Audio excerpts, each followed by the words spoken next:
If you are failing or feel like you have failed in your business, then congratulations, because you have just passed a major rite of passage for entrepreneurship. And I know saying that it can sound kind of trite, and maybe you're feeling really discouraged even though you've seen all this advice that, hey, if you fail, that's normal and everyone does it, but it's not really landing. So today what we're going to do is we're going to skip kind of that raw cheerleading stuff that doesn't really work for most people. And instead, I'm going to share with you some tangible examples from my own experiences and stories of times I've failed, not just to be like, hey, boo-hoo, go us for failing, but to really show you what that looks like behind the scenes and how I overcame it, how I worked through it so that you can apply those principles for yourself. And then at the end, what I'm going to do is I'm going to share a reframe that wraps up how you see failure to really help you kind of completely shift how you approach this in the future. And that's going to completely change your entrepreneurial game.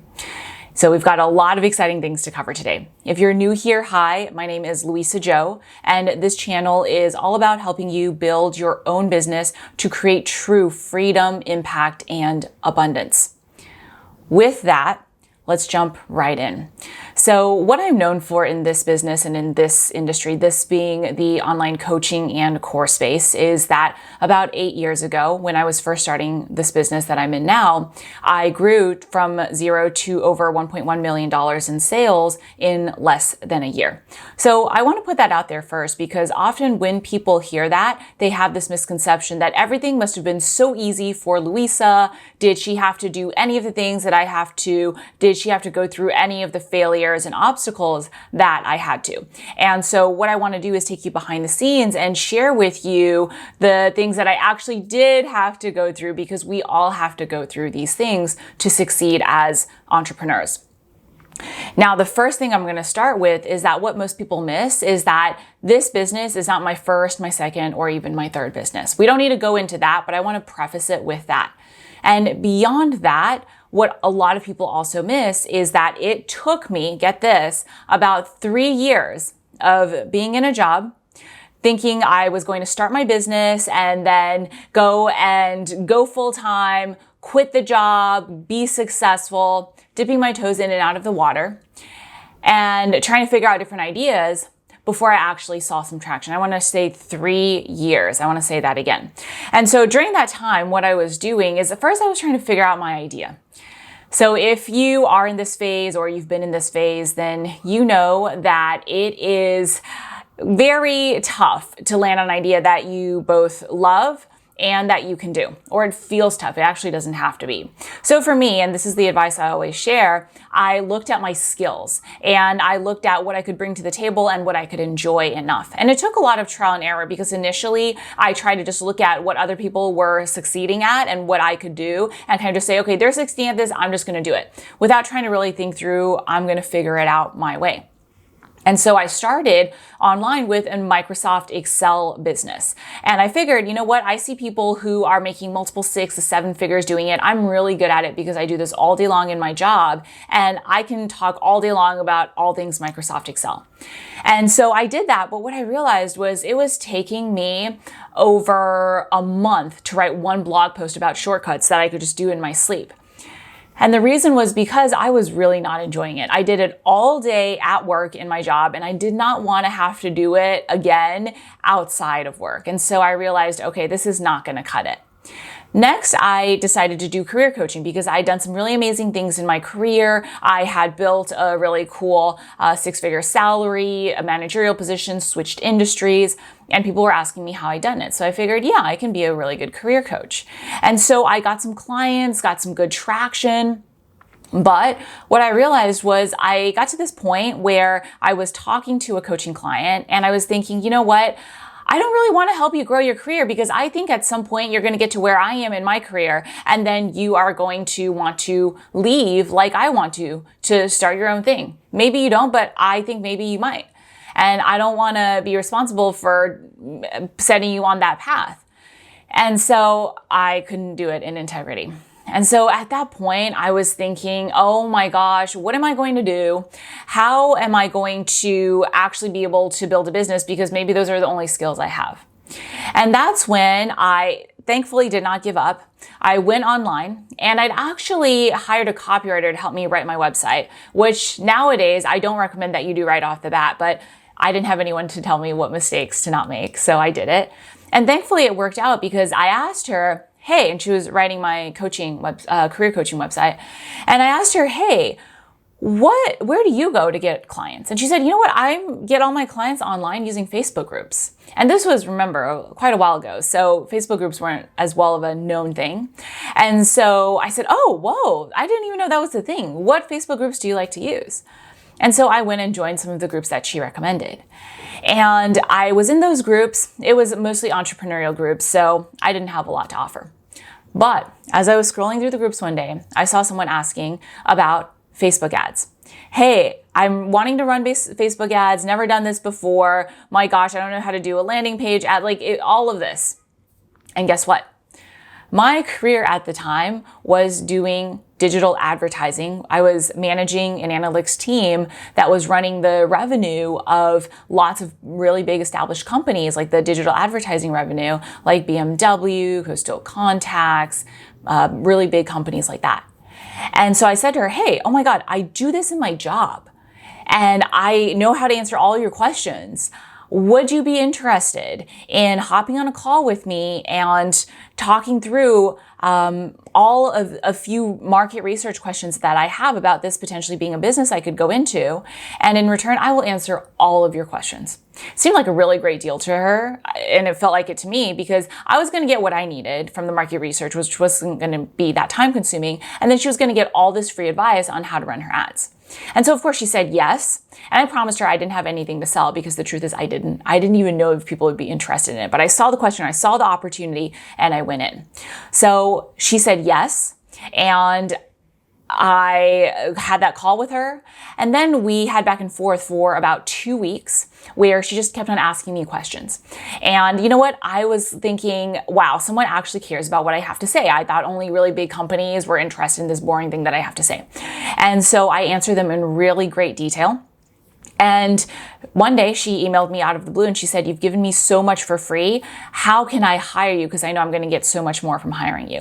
And I actually had to say to her, okay, wait, hold on. Thank you so much. Give me a week to figure out what to charge and what to sell because I don't even know. I really didn't. And so I went and researched it, figured something out. I basically just charged her a package, a 6-month package based on my hourly rate and my salary.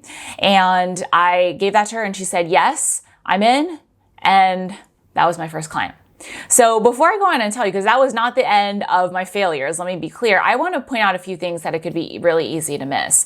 First, I spent about 2 to 3 years trying to figure out my idea, trying to get traction. And during that time, yeah, I got some traction, right? But there were a lot of failures there. Failure to find the right idea that I actually also enjoyed. Failure to really believe in myself that I could build a business doing something that I both had the skills to do and both enjoy. That's why I started with Microsoft Excel because I didn't really think I had any other skills. And then also failure to really commit and be consistent in growing my business. That's why it took me about 3 years of saying, okay, I'm going to do this, getting discouraged because something happened. Maybe I applied for a job reviewing a resume on Upwork and didn't get it. And it took me so long and I was so discouraged that I would take a month off and not do it. And then I would go back and try again. So that was a really long period, frankly, of it felt like nonstop failure. I want to really point that out. And so I did that. And then I got my first client. I was like, oh my gosh, I'm off to the races. Now, here's where I set myself up for some more failure. So what happened was I thought, okay, I figured this out. I've gotten my first client. I got a little bit full of myself. I'm going to go all in. And so I want to hire a business coach. I want someone to help me do exactly everything I need to do. And I'm going to figure out how to systematize it. And this is where I got in my head. So my background is in engineering. I was an engineer before I was working at the tech advertising company. And also before that, I had been a part of founding a tech startup myself. And so I was all in the systems, the thinking kind of like an engineer and logically. So I really got into my head. So what I did next was pretty dumb.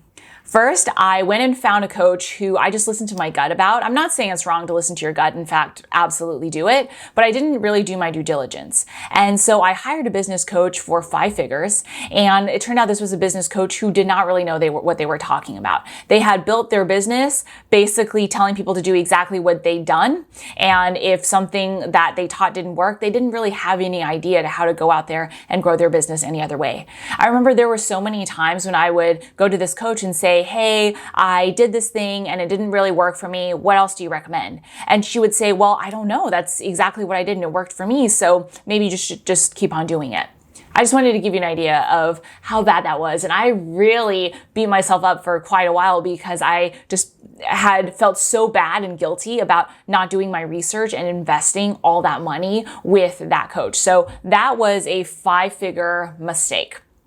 Looking back, I did learn a lot from it. So you know what? No regrets. But at the time, it felt like the biggest regret of my life. Because 5 figures, I mean, on a 6-figure salary, when you're building your business, right? It's a good chunk. I mean, it's a good chunk at any point.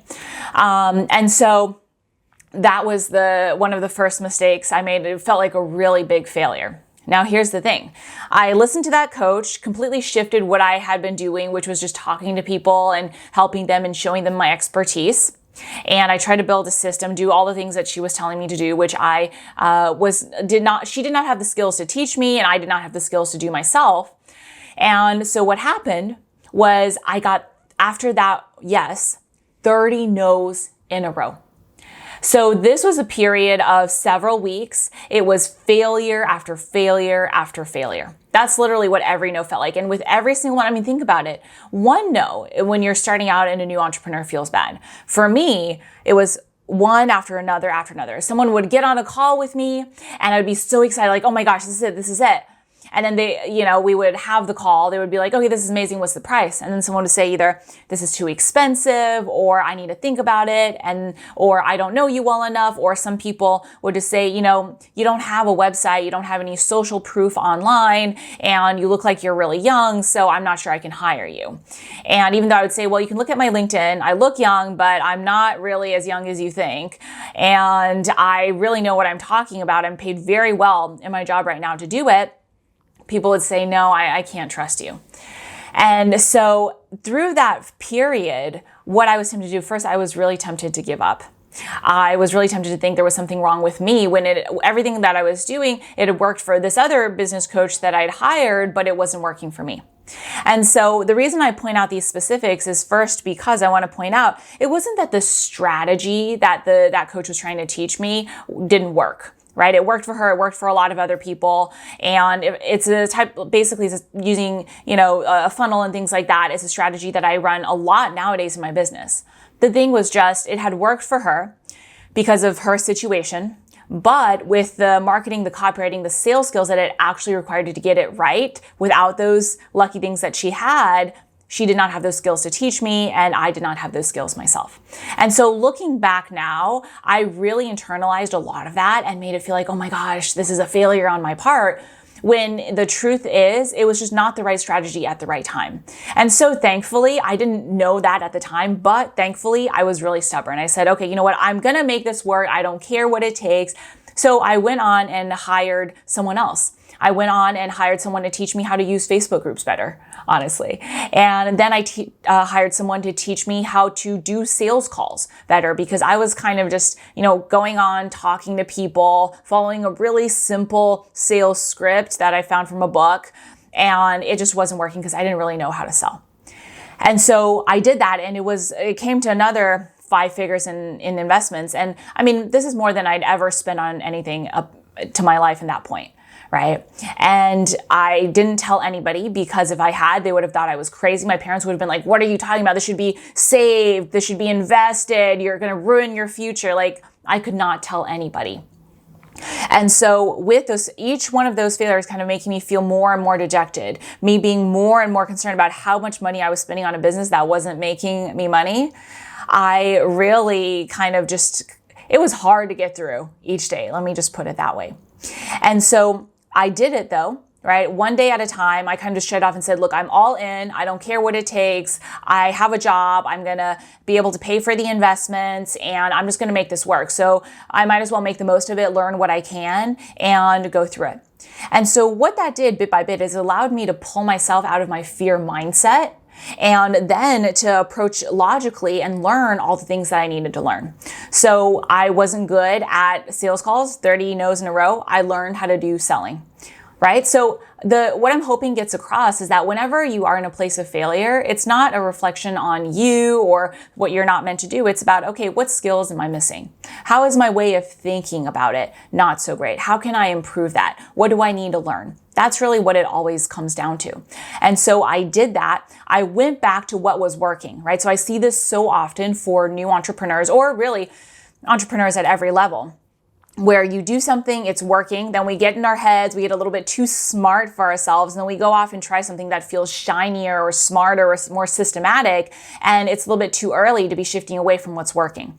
And so I went back to what was working. I was talking to people, I was giving them value, I was finding them online, went back to it. And then I hired a coach, like I said, to help me do it even better, right? So doubling down on what's working and releasing the fear that it wasn't going to work for me, right? Because I think when we really let failure affect us, a lot of the time it's because we are thinking, oh my gosh, I failed, so maybe it means I can't have this thing that I'm trying to get to, and that's a sign that I should stop. When if you shift it and really look at it as a science experiment, hey, I had this failure. What did I learn from it? What can I improve from it? And okay, let me keep on going because I'm definitely going to get to where I'm going to go. It just completely shifts how you think about all of this so that you don't give up. Yes, you could get discouraged because you're human, but you get over it and you keep on going until you get to where you want to be.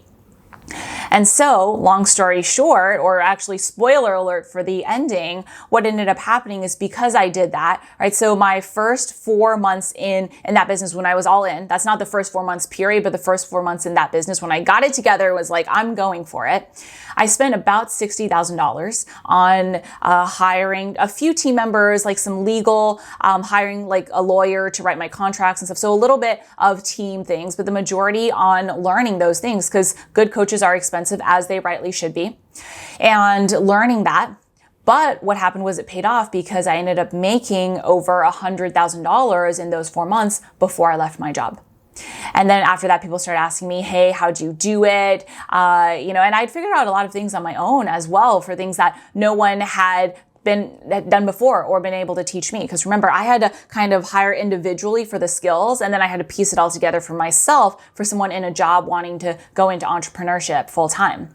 And so through that, people started asking me, I said, hey, you know what? I started just answering their questions for free. Then I said, you know what? I can help you with this. And then I grew into where my business is currently today, helping people build their own online business. And so with all of that, the biggest reframe that I hope you take away is that really, we are taught that failure means something about us. I know growing up, right, I grew up in a very stereotypical Asian household. If you got a B, right, it meant that you had failed, you had done something bad, and you should have gotten an A. If you got an A, same thing, you should have gotten an A+, and so on and so forth. And so I was taught the same thing about failure. Like everything means something about you. You've done something bad. There's something wrong with you. When in reality, the reframe that I hope you take away from the story and how I described it, because I described a lot of my thoughts and the details for a specific reason, not because I like listening to myself talk, but because I wanted to draw those out, because so often when we hear entrepreneurs talking about their failures turned to successes, that part gets skipped. And so it just feels like, oh, I have it harder than everyone else, which perpetuates this belief. So if we can kind of get into the details and really show you that when you fail, it's normal, and you can kind of have that takeaway that failure doesn't mean a darn thing. It doesn't mean a darn thing about you, about what you're capable of doing, about what you can do. That can completely reframe how you approach your goal and ultimately how quickly and how big you succeed. So that's what I wanted to share with you today. Hopefully you found that really helpful, because this is real entrepreneurial stories, real biz talk that no one else will share. So if you have enjoyed that, I do have another really great video on the thing to do if you want to grow your business really fast. Again, this is real business talk, so I think you're gonna really love that as well. I'm gonna go ahead and share that video for you right here, so you can go ahead and check it out, and I will see you there.